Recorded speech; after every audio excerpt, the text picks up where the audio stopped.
Habang busy nga sa set ang iba at ang dalawang direktor, ay talaga nga namang ang Don Bell ay may sariling mundo. At talaga nga namang umani na ito ng samot-saring komento sa social media nang makita nga ang spotted na talagang si Bell lang ang gustong humawak dito sa buhok niya. At ito nga mismo ang nasabing video na ngayon ay nagtitrending na nga at pinag-uusapan. She Libre na doesn't lang need dapat. money. There, take a look. We need Mayor.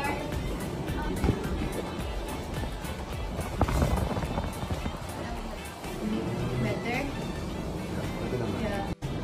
Sabi pa sa caption, Belle asking Donnie better with her soft voice after she fixes her. He screams very maalagang girlfriend at sinundan pa nga ito ng another pang komento kung saan talaga ay umani na ng samot-saring komento sa social media. At sabi naman niya tungkol dito ay, Donnie really went from no one can touch my hair and only Mama Jam and I can fix my hair. Minsan ginugulo ko pa ayos niya.